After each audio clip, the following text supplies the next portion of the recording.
ભગવાન શિવજીના શિવાલયમાં દીપમાલા આપણા જ્ઞાનને પ્રજ્વલિત કરે છે, આપણા જ્ઞાનને જાગૃત કરે છે. ક્યારેક તો દીપમાળા કરી 108 દીવા પ્રગટ કરી.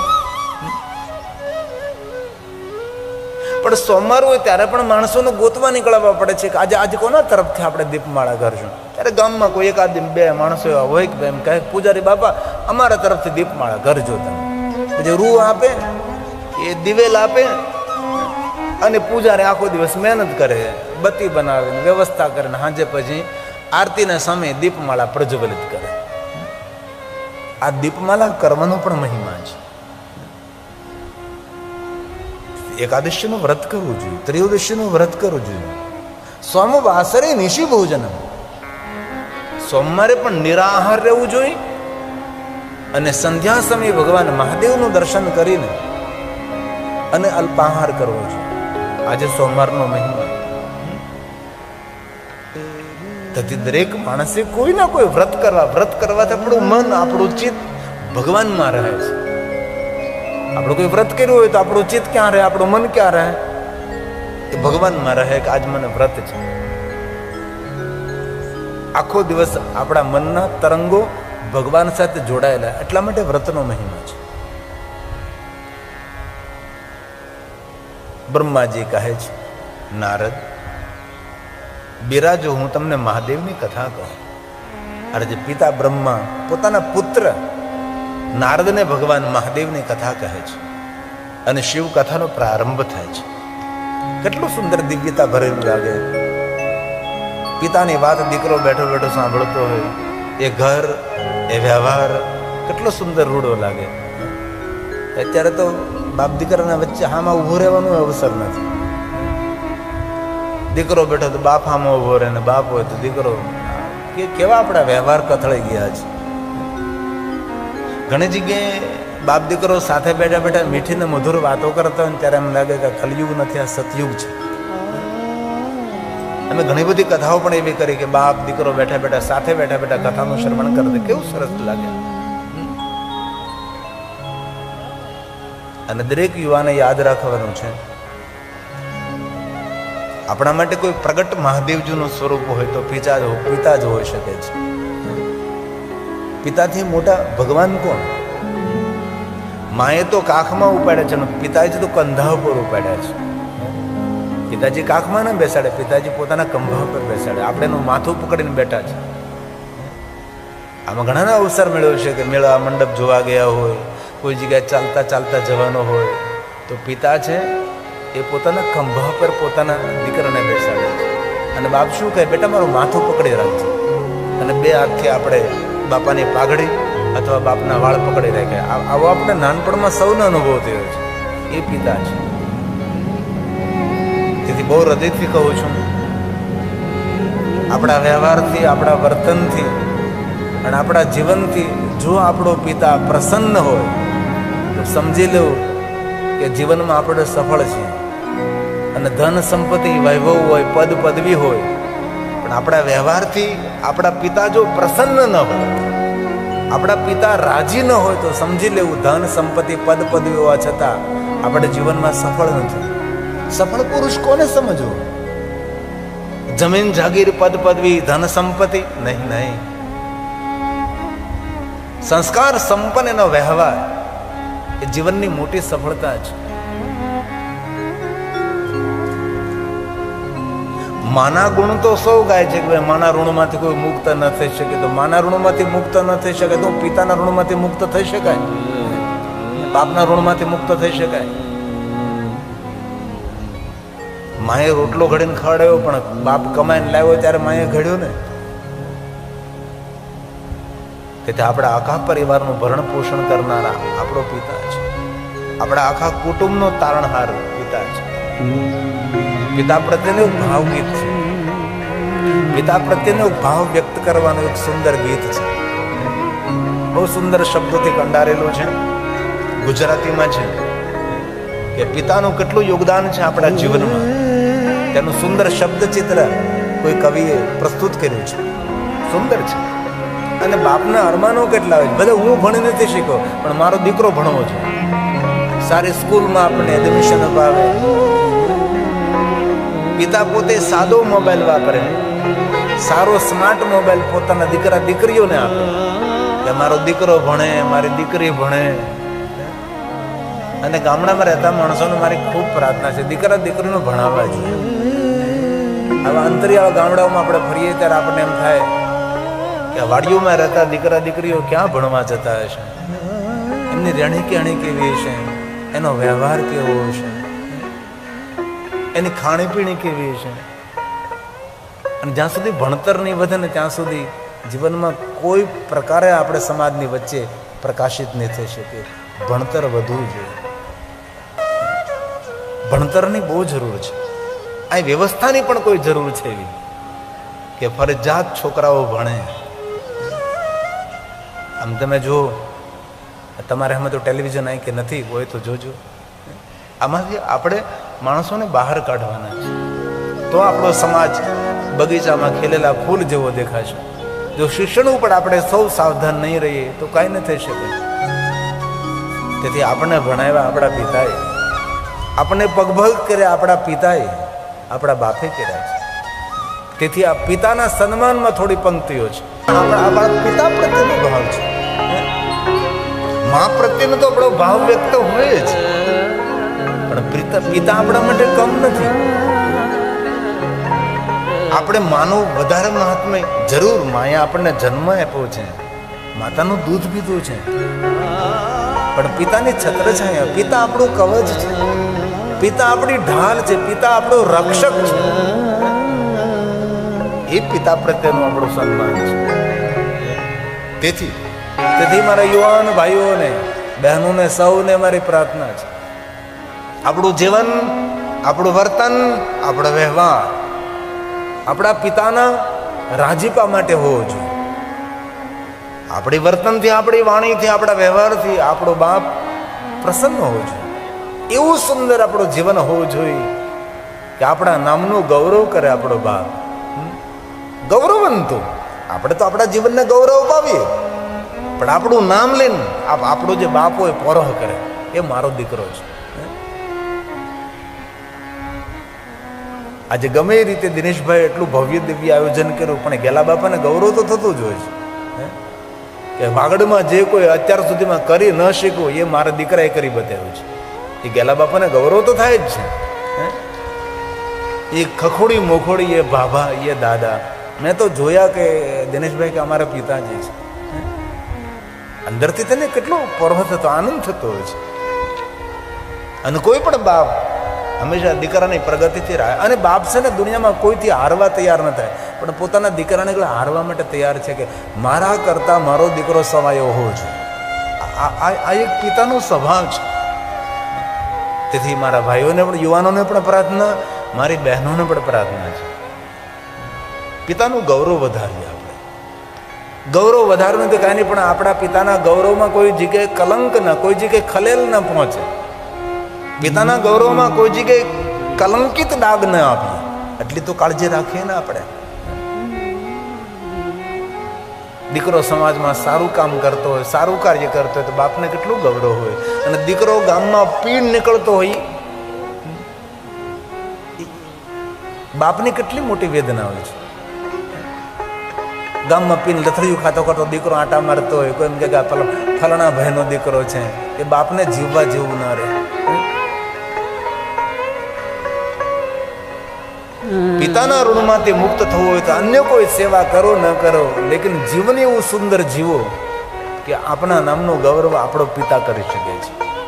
કારણ કે આપણને આંગળી પકડીને ચાલતા શીખવાડ્યું છે, આપણને વ્યવહારમાં રહેતા શીખવાડ્યું છે. પિતાએ આપણા માટે શું નથી કર્યું એ મોટો પ્રશ્ન છે. તેથી નાનપણને યાદ કરો, બાપની આંગળી પકડી અને પિતાની સાથે દોડતા હતા.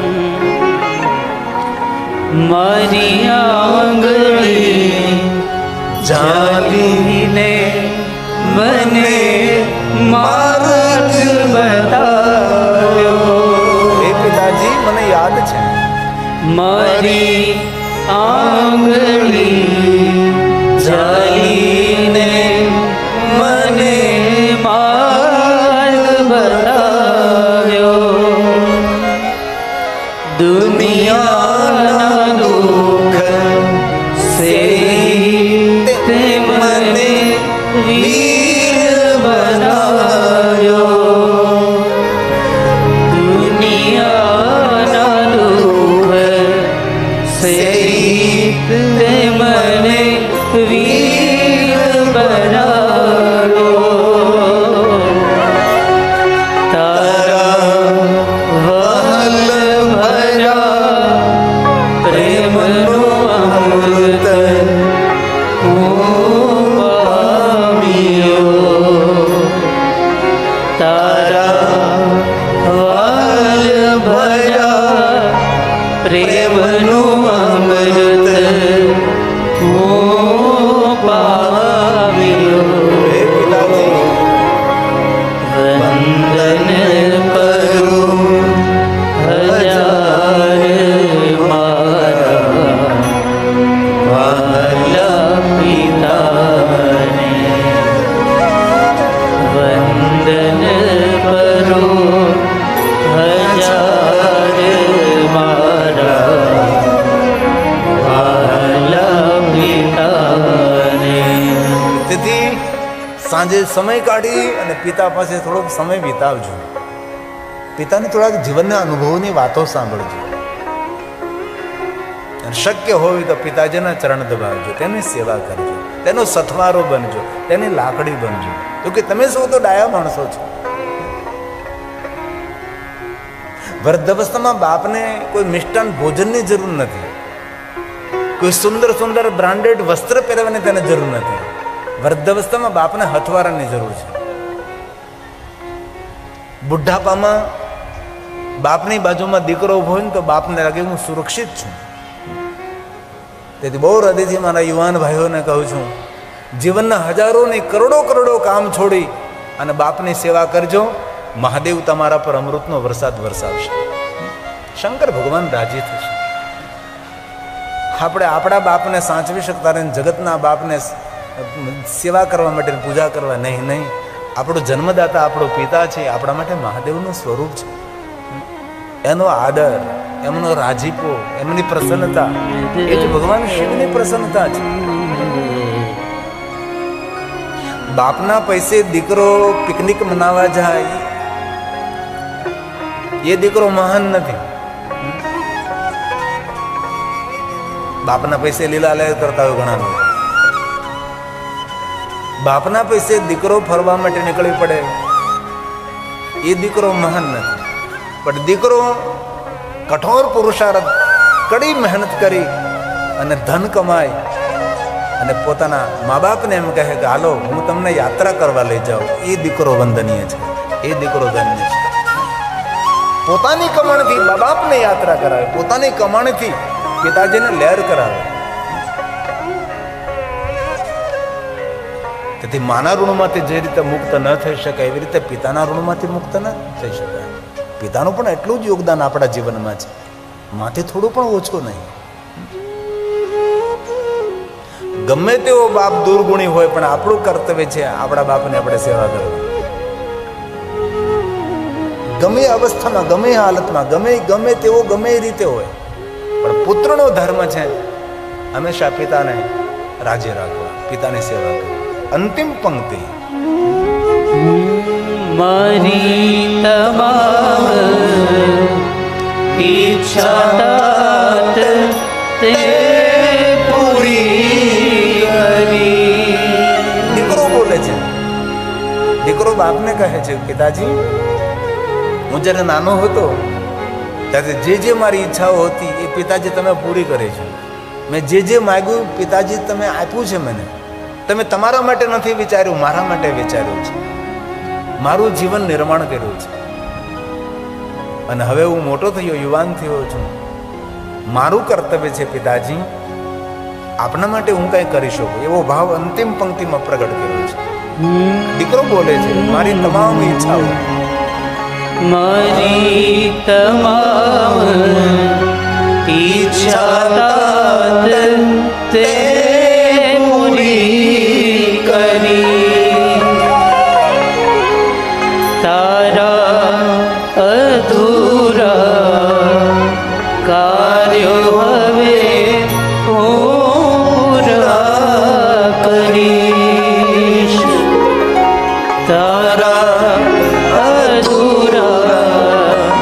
કાર્યો હવે પૂરા કરી.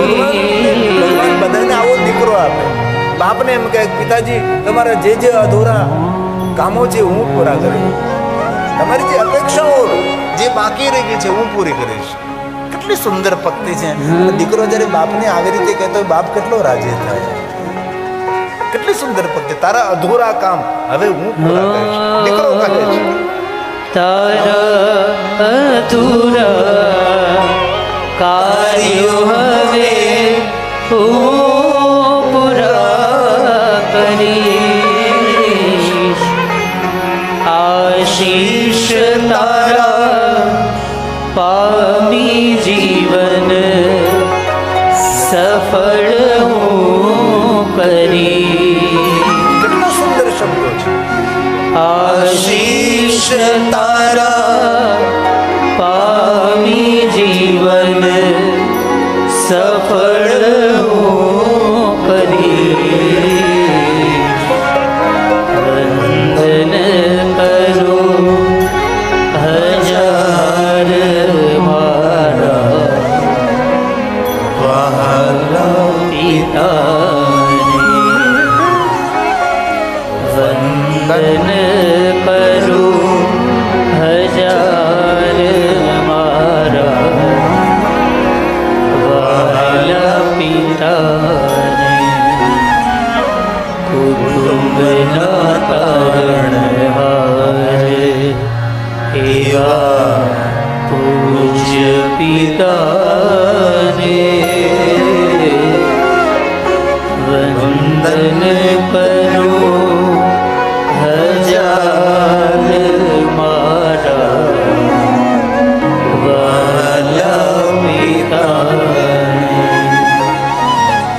વંદન કરું હજાર મારા વહાલા પિતાને. જેના ઘરમાં જેનો બાપ જીવિત હોય છે એના તો મોટું ભાગ્ય કયું હોઈ શકે છે ભાઈ. બાકી એકવાર બાપની આંખો બંધ થઈ જાય, હિમાલય પહાડ ખોળી નાખો તમે, એ પિતા ફરી મળવાનો નથી. એ પિતાનો અવાજ પણ સાંભળવા નહીં મળે. અને મર્યા પછી તમે પિતા જતો રહે પછી તર્પણ કરો, ગયા તીર્થ જાઓ ને પછી કહીએ કે પૂજા અર્ચન કરો, પિતૃ તર્પણ કરો, ભગવત કથાના આયોજનો કરો, શિવ કથાના આયોજન નહીં. જીવિત પિતાની પ્રસન્નતા એ પિતાનું મોટામાં મોટું તર્પણ છે. આપણા વ્યવહારથી, આપણી વાણીથી, આપણા વર્તન નર્તનથી આપણા પિતાની પ્રસન્નતા એ શ્રેષ્ઠ પિતૃ તર્પણ છે. તેથી આપણા ઘરમાં જો આપનો જીવિત પિતા હોય તો આપના જેવું કોઈ ભાગ્યશાળી વ્યક્તિ નથી. પિતા આપણે છત્ર છાયા છે. પિતાની સકારાત્મક ઉર્જા આપણા જીવનમાં મોટી સફળતા દેતી હોય છે. આ ઉર્જા બહુ કામ કરે છે. દૂર દૂર તેના દીકરો હોય પણ પોતાની સકારાત્મક ઉર્જા એ દીકરાને ખૂબ વેગ આપતી હોય છે. માતાની સકારાત્મક ઉર્જા પોતાના દીકરાને જીવન આપતી હોય છે. હવે એટલું જ આપણે વૈજ્ઞાનિક ઢબથી સમજી શકીએ છીએ. સ્પેસમાં રહેતો સ્કાયલેબ રોકેટ, જે આકાશની અંદર યંત્રો ફરે છે, ધરતી પર બેઠા બેઠા વૈજ્ઞાનિકો રિમોટ કંટ્રોલથી તેને ઠીક કરી શકતા હોય. એક યાંત્રિક સાધનથી ધરતી પર બેઠા બેઠા હજારો યોજન દૂર અંતરિક્ષમાં સ્પેસમાં રહેલા બધા યંત્રોને જો ઠીક કરી શકતા હોય તો આપણી ઉર્જા કોઈની માનસિકતાને ઠીક ન કરી શકે? એકદમ કરી શકે છે. જે આપણો સ્વજન છે તેની પ્રત્યે આપણી સકારાત્મક ઉર્જા હોય, સકારાત્મક ભાવ હોય છે, એ આપણી ઉર્જા એના માટે જીવન કથા એ વ્યવહારને સકારાત્મક બનાવે છે. એ છે કથા. કથા આધ્યાત્મિક મોટિવેશન છે. કથા સાંભળવાથી પુણ્ય મળે ન મળે એક વસ્તુ અલગ છે. કથા સાંભળવાથી ફળ મળે કે ફળ ન મળે એ પણ વિચાર એક અલગ છે. કથા સાંભળવાથી કોઈ ફળ મળે કે ન, જરૂર કીધું ફલમ વક્તું ન શોકમય, કથા સાંભળવાથી જે ફળ મળે છે તેનું વર્ણન ન કરી શકાય એવું સ્વયં બ્રહ્માજી બોલ્યા છે. પણ ધારણા પ્રમાણે એ વિચાર આપણે કરી શકીએ કથા સાંભળવાથી ફળ મળે કે ન મળે, પણ કથા સાંભળ્યા પછી કોઈ સારી વાતો ગ્રહણ કરીએ તો કથા સાંભળવાથી ફળ મળે કે ન મળે, પણ કથા સાંભળવાથી જીવન નિષ્ફળ ન જાય, એકદમ પાકો ભરોસો છે. કથાનું શ્રવણ કરવાથી જીવન નિષ્ફળ ન બને, જીવન આપણું ફલિત થાય છે, ફૂલે ફાલે. આજે બ્રહ્માજી કહે છે નારદ બિરાજો, હું તમને મહાદેવની કથા કહું. બ્રહ્માજી પોતાની પ્રસન્નતા વ્યક્ત કરે છે અને પુત્ર નારદ ભગવાન મહાદેવની કથા સાંભળવા માટે બિરાજે છે. અને બ્રહ્માજી ભગવાન શંકરજીની વંદના કરે છે, કારણ કે બ્રહ્માજી મહાદેવના પરમ ભક્ત છે. અને બ્રહ્માજી પોતાના કર્કમોડ દ્વારા અગણિત લિંગોની સ્થાપના કરી છે. બ્રહ્માજી મહાદેવની સ્તુતિ કરે છે. આ શબ્દો સ્વયં બ્રહ્માજીના છે. બ્રહ્માની દ્રષ્ટિએ શંકરજી કેટલા શ્રેષ્ઠ છે, મહાદેવ કેટલા મહાન છે. બ્રહ્મા બોલે નમસ્કાર કરું છું. નમોસ્તવ